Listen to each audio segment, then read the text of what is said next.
Hi hello ನಮಸ್ಕಾರ, welcome back to my YouTube channel we are Vishnu Kannada logs. ನಾನು Deepa. So ಇವತ್ತೊಂದು ಒಳ್ಳೆ ಹೆಲ್ದಿ ರೆಸಿಪಿ ನೋಡೋಣ ಬನ್ನಿ. ಒಂದು ಬಾಣಲೆಗೆ ಎಣ್ಣೆ ಹಾಕ್ಕೊತಾ ಇದ್ದೀನಿ. ಎಣ್ಣೆ ಬಿಸಿ ಆದಮೇಲೆ ಸಾಸಿವೆ ಮತ್ತು ಜೀರಿಗೆ, ಸಣ್ಣದಾಗಿ ಕಟ್ ಮಾಡ್ಕೊಂಡಿರುವ ಬೆಳ್ಳುಳ್ಳಿ, ಹಾಗೆ ಜೊತೆಗೆ ಕರಿಬೇವಿನ ಸೊಪ್ಪು ಮತ್ತು ಹಸಿಮೆಣಸಿನ್ಕಾಯಿ ಇಷ್ಟನ್ನು ಚೆನ್ನಾಗಿ ಫ್ರೈ ಆದಮೇಲೆ ಇವಾಗ ಈರುಳ್ಳಿ ಹಾಕ್ಕೊತಾ ಇದ್ದೀನಿ. ಸಣ್ಣದಾಗಿ ಉದ್ದಿಗೆ ಕಟ್ ಮಾಡ್ಕೊಂಡಿದ್ದೀನಿ. ಈರುಳ್ಳಿನೂ ಎಣ್ಣೆಯಲ್ಲಿ ಚೆನ್ನಾಗಿ ಫ್ರೈ ಆಗಿದೆ ಅಂದಮೇಲೆ ಸಣ್ಣದಾಗಿ ಕಟ್ ಮಾಡ್ಕೊಂಡಿರುವ ಬೀನ್ಸ್ ಜೊತೆಗೆ ಕ್ಯಾಬೇಜ್ ಮತ್ತು ಕ್ಯಾಪ್ಸಿಕಮ್ ಈ ಮೂರನ್ನು ಹಾಕ್ಕೊಂಡು ಚೆನ್ನಾಗಿ ಮಿಕ್ಸ್ ಮಾಡ್ಕೊಳ್ಳೋಣ. ಜೊತೆಗೆ ಇದಕ್ಕೆ ರುಚಿಗೆ ತಕ್ಕಷ್ಟು ಉಪ್ಪು ಹಾಕ್ಕೊಂಡು ಹಸಿ ವಾಸನೆ ಹೋಗೋ ಗಂಟ ಚೆನ್ನಾಗಿ ಫ್ರೈ ಮಾಡ್ಕೊಬೇಕಾಗುತ್ತೆ. ಇವತ್ತಿನ ಬ್ರೇಕ್ಫಾಸ್ಟ್ ರೆಸಿಪಿ ಬಂದು ಸಾಸು ಏನು ಬಳಸಿದರೆ ವೆಜಿಟೇಬಲ್ ಫ್ರೈಡ್ ರೈಸ್ ಮಾಡ್ಕೊಳ್ಳೋಣ. ತುಂಬ ರುಚಿಯಾಗಿರುತ್ತೆ, ಖಂಡಿತ ಟ್ರೈ ಮಾಡಿ. ಮತ್ತು ಆರೋಗ್ಯಕ್ಕಂತೂ ತುಂಬ ಒಳ್ಳೆಯದು. ಬೆಳಗ್ಗೆ ಬ್ರೇಕ್ಫಾಸ್ಟಿಗೆ ಮಾಡಿಕೊಡ್ಬೋದು, ಇಲ್ಲಾಂದರೆ ನೈಟ್ ಡಿನ್ನರ್ಗೂ ಮಾಡ್ಕೊಬೋದು. ತುಂಬ ರುಚಿಯಾಗಿ ಬರುತ್ತೆ. ಮತ್ತು ಇವಾಗ ಕೊತ್ತಂಬರಿ ಸೊಪ್ಪು ಹಾಕ್ಕೊತಾ ಇದ್ದೀನಿ. ಹಾಗೆ ರುಚಿಗೆ ತಕ್ಕಷ್ಟು ಉಪ್ಪು, ಒಂದು ಚಿಟಿಕೆ ಅರಿಶಿನ ಹಾಕ್ಕೊಂಡು ಇದನ್ನು ಚೆನ್ನಾಗಿ ಬಾಯ್ಲ್ ಮಾಡ್ಕೊಳ್ಳೋಣ.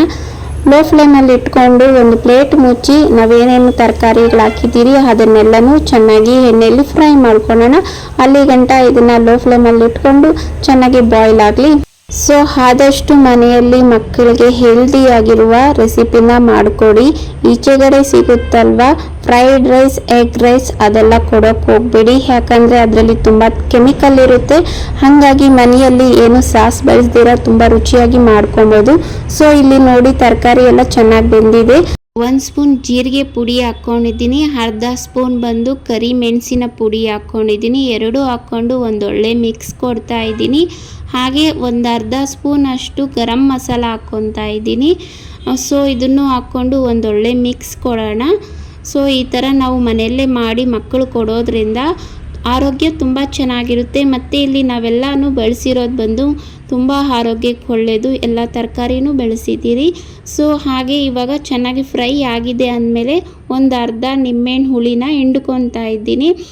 ನಿಂಬೆ ಹಣ್ಣನ್ನು ಹಿಂಡ್ಕೊಂಡು ಒಂದೊಳ್ಳೆ ಮಿಕ್ಸ್ ಕೊಟ್ಟು ಇವಾಗ ಅನ್ನ ಹಾಕ್ಕೊಂಡು ಚೆನ್ನಾಗಿ ಮಿಕ್ಸ್ ಮಾಡಿಕೊಂಡ್ರೆ ಒಂದೊಳ್ಳೆ ಟೇಸ್ಟಿಯಾಗಿರುವ ಮನೆಯಲ್ಲೇ ಮಾಡ್ಕೊಂಡಿರುವ ತರಕಾರಿ ಫ್ರೈಡ್ ರೈಸ್ ರೆಡಿ ಆಗುತ್ತೆ. ಇಲ್ಲಿ ಬಂದು ನೀವು ತರಕಾರಿ ಇದೇ ಹಾಕ್ಕೊಬೇಕಂತೇನಿಲ್ಲ. ಆಲೂಗಡ್ಡೆ ಹಾಕ್ಕೊಬೋದು, ಕ್ಯಾರೆಟ್ ಹಾಕ್ಕೊಬೋದು, ಕ್ಯಾಬೇಜ್ ಹಾಕ್ಕೊಬೋದು, ಹೂಕೋಸು ಬರುತ್ತಲ್ವ ಅದನ್ನು ಹಾಕ್ಕೊಬೋದು. ನಿಮಗೆ ಯಾವುದು ಮನೆಯಲ್ಲಿ ತರಕಾರಿ ಇದೆ ಅನಿಸುತ್ತೋ ಅದನ್ನೆಲ್ಲ ಹಾಕ್ಕೊಂಡು ಒಂದೊಳ್ಳೆ ಟೇಸ್ಟಿಯಾಗಿರುವ ಮನೆಯಲ್ಲಿ ಫ್ರೈಡ್ ರೈಸ್ ಮಾಡ್ಕೊಬೋದು. ಸೊ ಇವಾಗ ಅನ್ನ ಹಾಕ್ಕೊಂಡಿದ್ದೀರಲ್ವ ಲೋ ಫ್ಲೇಮಲ್ಲಿ ಇಟ್ಕೊಂಡು ಚೆನ್ನಾಗಿ ಮಿಕ್ಸ್ ಮಾಡ್ಕೊಳ್ಳೋಣ. ಇಲ್ಲಿ ಬಿಸಿ ಅನ್ನ ತಗೊಂಡಿದ್ದೀನಿ. ನೀವು ಏನಾದರೂ ಬೆಳಗ್ಗೆ ಮಾಡಿದ ಅನ್ನ ಇದ್ರೇನು ಅದನ್ನು ಯೂಸ್ ಮಾಡ್ಕೊಬೋದು. ಇಲ್ಲಾಂದರೆ ರಾತ್ರಿ ಮಾಡಿರೋ ಅನ್ನ ಬೆಳಗ್ಗೆ ಉಳಿದಿದ್ರೆ ಈ ಥರ ಮಾಡ್ಕೊಬೋದು. ತುಂಬ ರುಚಿಯಾಗಿ ಬರುತ್ತೆ. ಖಂಡಿತ ಒಂದ್ಸತಿ ಟ್ರೈ ಮಾಡಿ. ಟ್ರೈ ಮಾಡಿದ್ರೆ ಕಮೆಂಟ್ ಸೆಕ್ಷನಲ್ಲಿ ತಿಳಿಸೋದನ್ನು ಮರಿಬೇಡಿ. ಸೊ ಫ್ರೆಂಡ್ಸ್, ನಾನು ಮಾಡಿರುವ ವೆಜಿಟೇಬಲ್ ಫ್ರೈಡ್ ರೈಸ್ ನಿಮ್ಗೆ ಏನಾದರೂ ಇಷ್ಟ ಆದರೆ ಒಂದು ಲೈಕ್ ಮಾಡೋದನ್ನು ಮರಿಬೇಡಿ. ಇನ್ನೂ ಯಾರೆಲ್ಲ ಸಬ್ಸ್ಕ್ರೈಬರ್ ಮಾಡ್ಕೊತೀರಾ, ವಿಡಿಯೋ ನೋಡ್ತಾ ಇದ್ದೀರಾ, ಪ್ಲೀಸ್ ಸಬ್ಸ್ಕ್ರೈಬರ್ ಮಾಡ್ಕೊಂಡು ವಿಡಿಯೋ ನೋಡಿ ಸಪೋರ್ಟ್ ಮಾಡಿ. ಹಾಗೆ ಪಕ್ಕದಾಗಿರೋ ಬೆಲ್ ಐಕನ್ ಕ್ಲಿಕ್ ಮಾಡಿ. ನಾನು ಹಾಕೋ ವಿಡಿಯೋ ನೋಟಿಫಿಕೇಶನ್ ಬರುತ್ತೆ. ಮಿಸ್ ಮಾಡ್ದಿರಾ ನನ್ನೆಲ್ಲ ವಿಡಿಯೋನು ವಾಚ್ ಮಾಡ್ಬೋದು. ಮತ್ತೊಂದು ವಿಡಿಯೋ ಜೊತೆ ಮತ್ತೆ ಸಿಗ್ತೀನಿ. ಅಲ್ಲಿವರೆಗೂ ಎಲ್ಲರಿಗೂ ನಮಸ್ಕಾರ, bye. Thank you for watching my videos. Thank you.